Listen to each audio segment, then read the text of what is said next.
This is the book of Exodus, chapter 20 and verse 8. Exodus 20 and 1. And God spake all these words, saying, I am the Lord thy God, which have brought thee out of the land of Egypt, out of the house of bondage. Do you know what the Israelites were doing in Egypt? Do you remember when Moses said, let my people go? Do you know what they were doing in Egypt? Yeah, the Egyptians were keeping slaves of the Israelites. So God brought us out of Egypt, the so-called blacks, Hispanics and Native Americans, because that's who the 12 tribes of Israel consist of. Verse 3. Thou shalt have no other gods before me. That is the first commandment. We're not supposed to have any gods before our true living power. That's why we can't be in Christianity. This is why we can't be in Islam. This is why we can't be in Buddhism. This is why we can't be atheists. Because these are all man-made religions. Christianity, have you ever wondered why there's so many divisions and so many denominations in Christianity? Because Christianity isn't of God. Christianity is white supremacy. That's why they gave us something called the slave Bible. The slave Bible was there to keep us in submission. And that's why when they found out we could read and write, they killed us in slavery. And did you even know that slavery is documented in the Bible? Alright, let us bring it out for you. Take a flight. Alright. Because what he's trying to show you is your heritage, your roots. And what is the tree without its roots? Gonna die? But with that, I'm on a short time span, so I'm gonna have to close out and bring another brother. Is it half an hour? Okay, alright. Well, I'm gonna continue on anyway. And bring it out. Psalms 96 verse 4. For the Lord is great and greatly to be praised. He is to be feared above all gods. So the Lord is great and greatly to be praised. He's to be feared above all gods. Right. Because all the other gods are idols. Right. That's why he gave Ishmael Islam. But we have the one true living power. That's right. And the one true living power dwells in Israel. And he loves, because Israel is a people, it's not a land. Israel was given the name Israel in 1948. Israel was a people before it was a land. Right. So these people are so cunning and crafty that they can fool you up so easily. Because what? They hold the education. They hold certain things in this earth. But you can't come and fool me, and you can't come and fool the brothers and sisters that are standing up 10 toes down for the Lord. Because the Lord gave us this knowledge, and we're going to push it out to our brothers and sisters to wake them up from that dead state of mind that they're in. Because our people aren't dumb. They're the smartest people on earth. Everything was built off the back of slaves. Engineers, how do you think that they got their basis of knowledge? It was off of so-called black people. It wasn't off of them. The biggest wall that was ever created was in Nigeria, in Benin. It wasn't in China, even though we built the Great Wall of China. These things, these Edomites learned off of us. And they send them to private school, and private school teaches them, teach the black boy that he's a nigger. All he is a nigger. Bring out your priest. God, Ecclesiastes 4:1. So I returned and considered all the oppressions that are done under the sun, and behold, the tears of such as were oppressed, and they had no comforter, and on the side of their oppressors there was power, but they had no comforter. But we have no comforter because we didn't have the Lord. All we know is oppression because we've been oppressed for so long. We haven't known anything called peace. We've been murdered in the streets even till now. Yes, where is BLM when you need them the most? You see George Floyd got killed, and where has BLM been since? We have no figureheads or anything. We have no one to represent us, but we have the most powerful person that will represent us when he comes back, and that is Yahawashi. And sister, my beautiful Latina sister,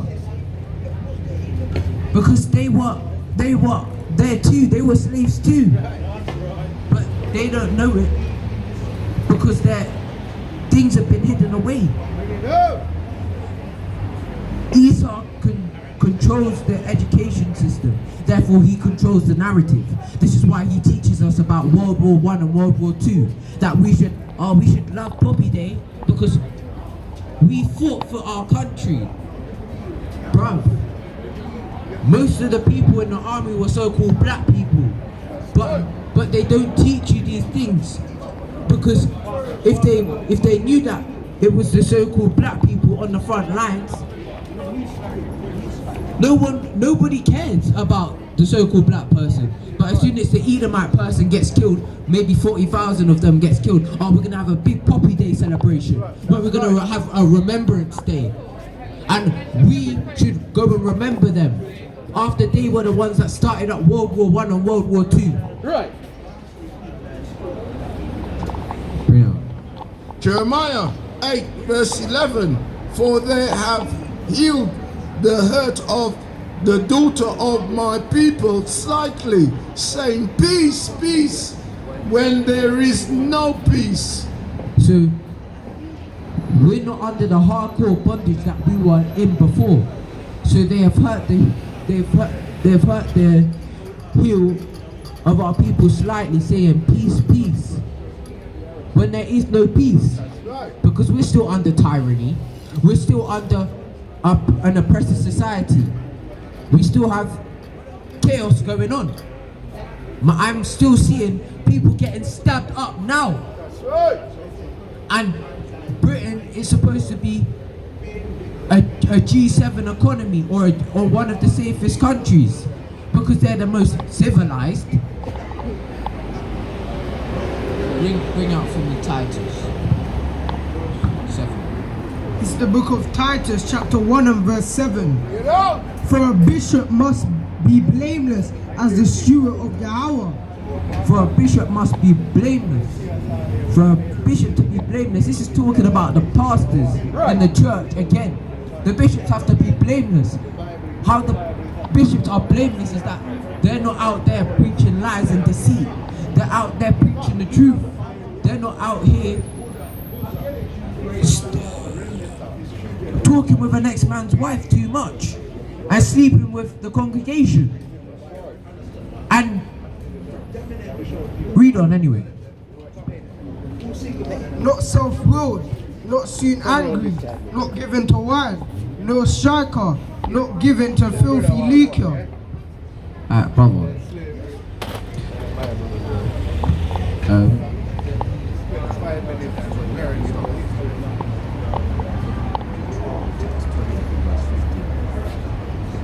Brother, where's your father from, first of all? Pardon?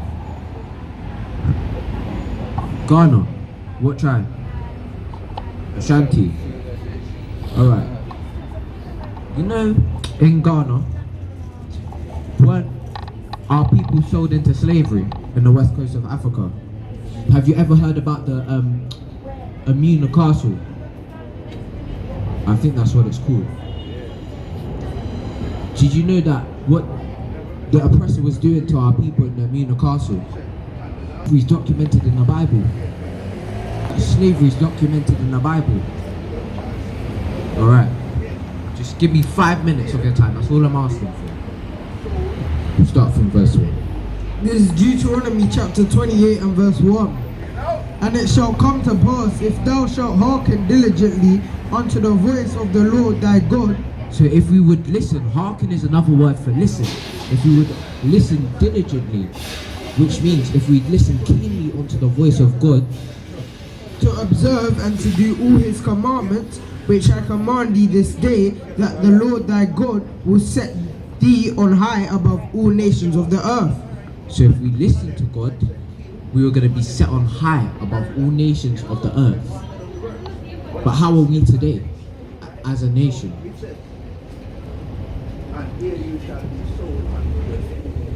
Aren't we given the worst jobs and like the worst opportunities in life?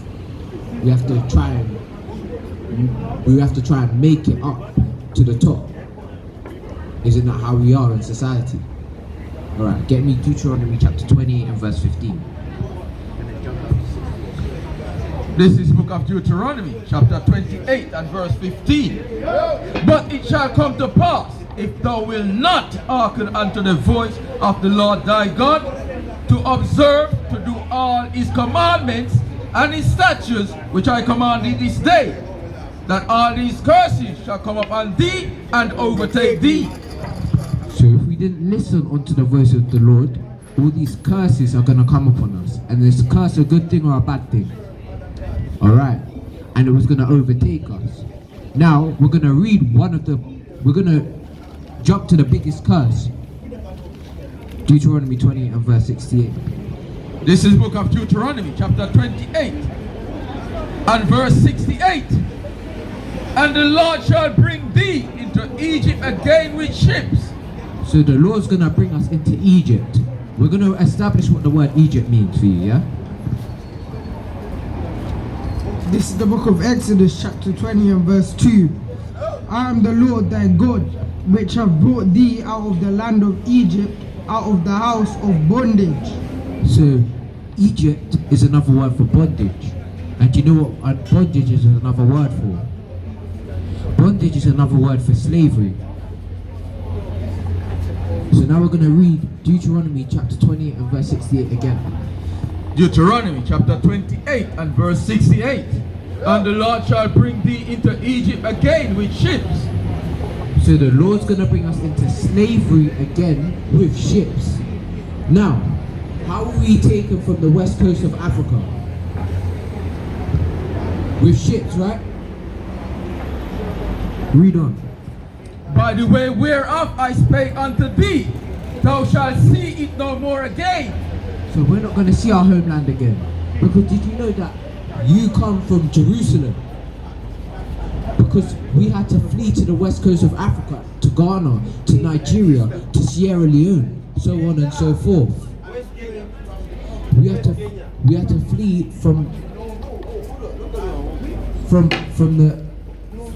the west coast of Africa. My brother. Relax.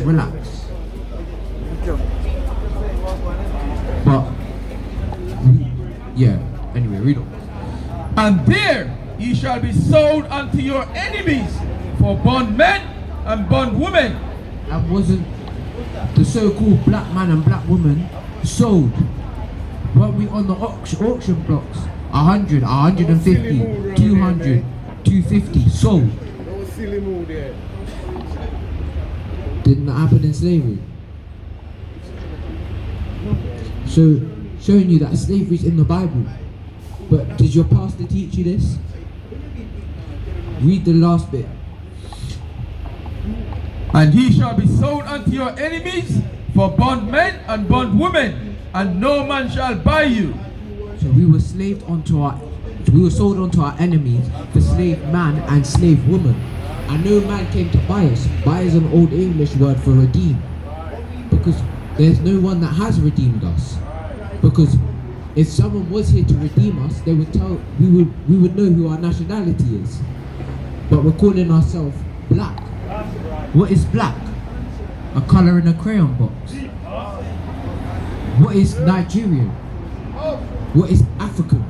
African is is a landmass, and it's named after a Caucasian man. So is Nigeria. So is Ghana, Salakia. It's named after a Caucasian. Get me Psalms 49 and verse 11. We're going to give you some commandments before you leave here, because this is important. Because I want you to lift up your head and think, I'm a king. I ain't no black person. I ain't a nigger.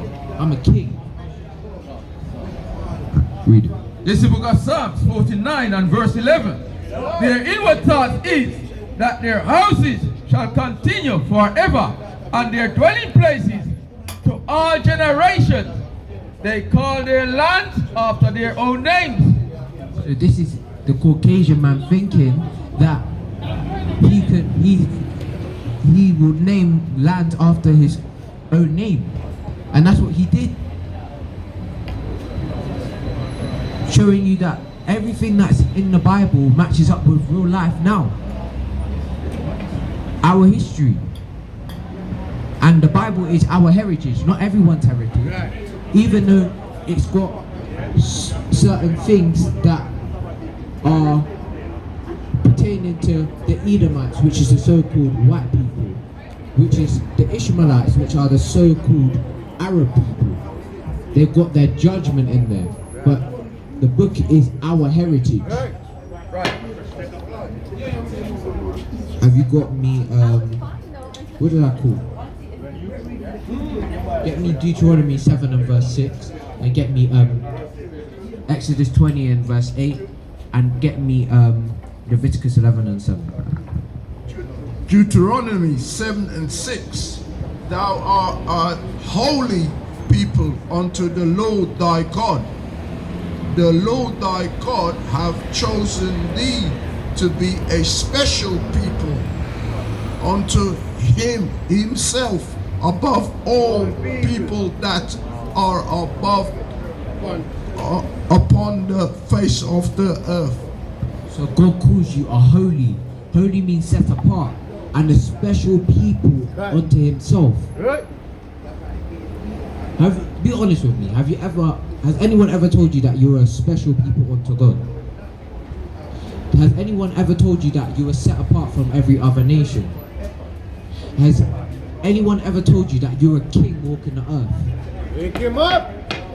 Because they're not going to teach you this, because they want you to stay in a mood where you see your brother in the street, and because he's from a different end from you, I want to stab you up because you're what, from a different end. That's right, teach!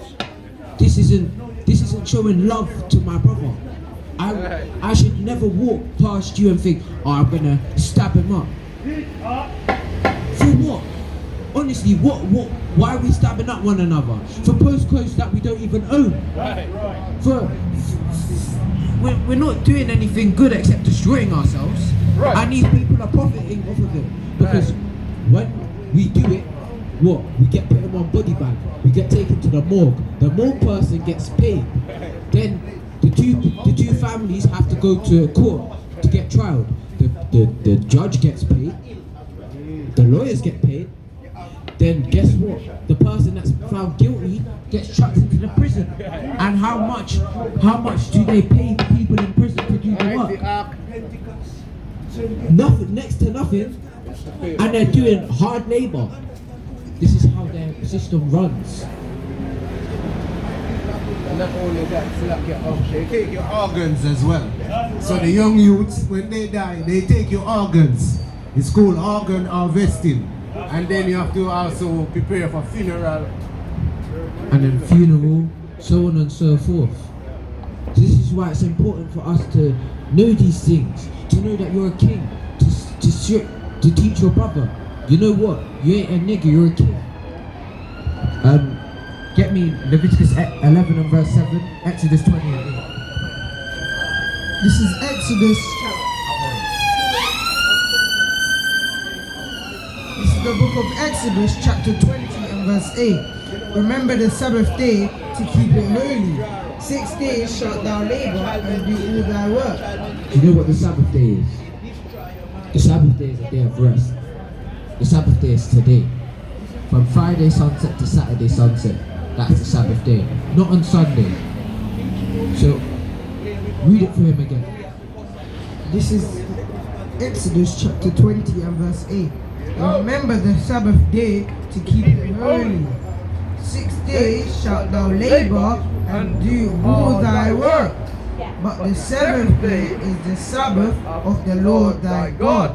In it thou shalt not do any work, thou nor thy son, nor thy daughter, thy manservant, nor thy maidservant. So on the Sabbath day, it's a day of rest, where we just praise the Most High. No one can do work to enhance themselves. Manservant, female servant, no one can do anything. It's a day of rest unto God. Now get me at Leviticus chapter 11 and verse 7. And try and remember, from Friday sunset to Saturday sunset, all we can do is give praises to God. So we can't heat anything up on the Sabbath day. We can't buy anything on the Sabbath day. It's just a day of rest where you just relax. You get me? Book of Leviticus chapter 11 and verse 7. And the swine, though he divide the hoof and be cloven footed, yet he cheweth not the cud, he is unclean to you. Of their flesh shall ye not eat, and their carcass shall ye not touch. So of the swine, do you know what the swine is? The swine is pork. Do you eat pork? All praises to the Most High. Because pork, do you know it's one of the best selling things on the stock market right now?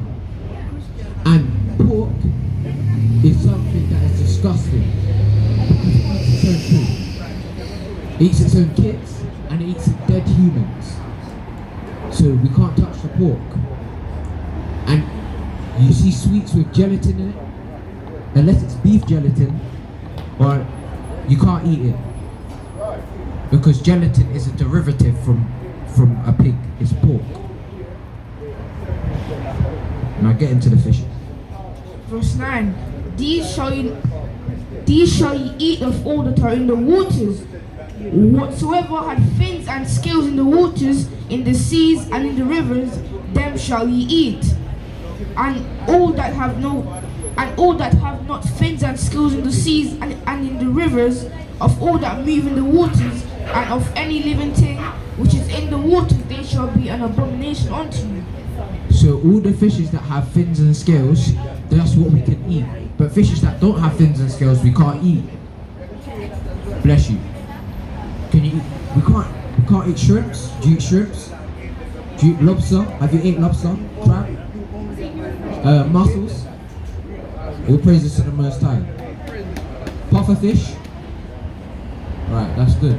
Catfish. Alright. Well, all praises to the Most High, because going through the dietary law, this is what we can for what we can't eat. Because you didn't know that we couldn't eat pork, but you don't eat pork, so that's a good thing. So you're keeping the commandments without you even knowing. Now get me Leviticus chapter 21 and verse 5.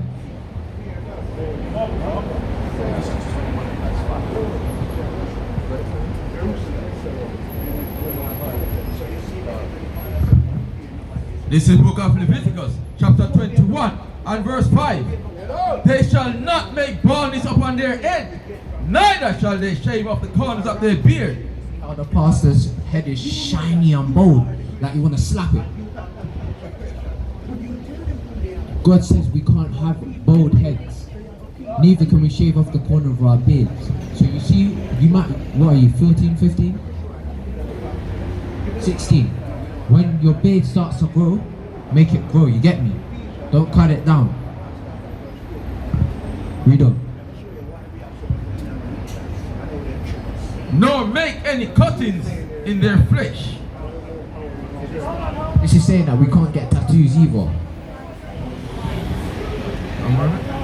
That's it. You know, bring it up. This is the thing that we have to wear. Yeah. Numbers 15 verse 38. Speak unto the children of Israel and bid them that they make them fringes in the border of their garments throughout their generation, and that they put upon the fringe of the border of ribbon of blue. So this is what we have on the bottom of our garments, fringes, which reminds us to keep the commandments. Just like how I brought on to you the Sabbath day. It reminds you, oh crap, the Sabbath day is coming up. I have to get things in order. I can't heat anything up. I can't clean. So it's a continual reminder that we have to keep God's commandments.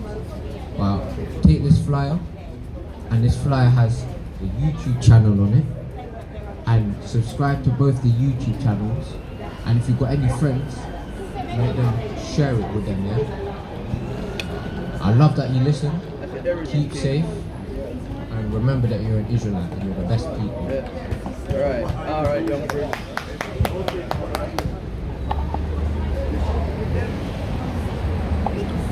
Well, anyway, I'm gonna bring more heat on these pastors anyway.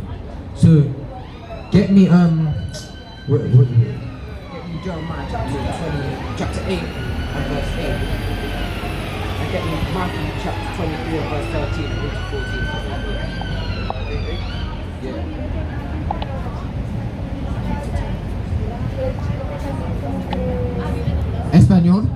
Español, Colombia, Ecuador.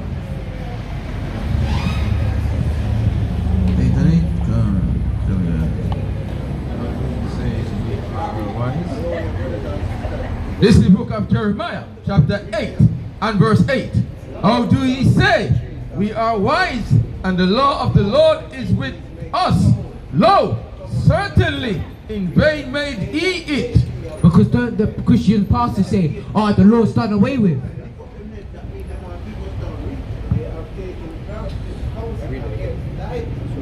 How do ye say, we are wise, and the law of the Lord is with us? Lo, certainly in vain made ye it. The pen of the scribes is in vain. Because the Christian pastor says, the law's done away with. But how can the law be done away with when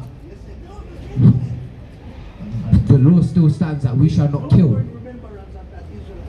And we have certain laws to follow till today. Verse 9, the wise men are ashamed, they are dismayed and taken. Lo, they have rejected the word of the Lord, and what wisdom is in them? Because they rejected the word of the Lord, and they don't have any wisdom in them. They only have wisdom of foolishness, wisdom of prosperity gospel, wisdom of speaking unto our people smooth things so that they're lied to, and so that they think that they're the same as a nation that's next to nothing, or a nation that is nothing. Right. Verse 10, therefore I will give their wives unto others, and their fields to them that shall inherit them. For every one of them, for every one from the least even unto the greatest is given to covetousness. From the prophet even unto the priest, even one that dealeth falsely. So this is why we went into slavery, because our heads were teaching us contrary to what God wanted from us and what God had his expectations of us, to keep his commandments. So this is why we are now serving a nation that is nothing. Right. We're even serving Moab that can't even see properly. We're serving this nation. But get me, this is my last precept before I sign off. You got that for me? This book of Matthew chapter 23 and verse 14. Verse 13. But woe unto you, scribes and Pharisees, hypocrites, for ye shut up the kingdom of heaven against men. So, and they say, oh, you're not going to get a special blessing today. So destruction be unto you, scribes and Pharisees, teaching lies and doctrines for yourselves, trying to suit yourselves. For ye neither go in yourselves, neither suffer ye them that are entering to go in. Woe unto you, scribes and Pharisees, hypocrites! For ye devour widows' houses, and because you devour the widows' houses, because you take money from them continually and say, throw stuff into my collection pan. Throw money into my collection pan. 10% of your wages, throw it into my collection pan. Let me get rich. And for a pretense make long prayer. Therefore ye shall receive the greater damnation. Is that it? So therefore you're going to receive a greater damnation. And with that, I'm going to sign off and give it to a next powerful speaker. And I say, Barakatai Yahawah, Barakatai Yahawah, Barakatai Yahawah, Barakatai Yahawah. I, Emmanuel, Yahawah, Yasharahla, Yahawah.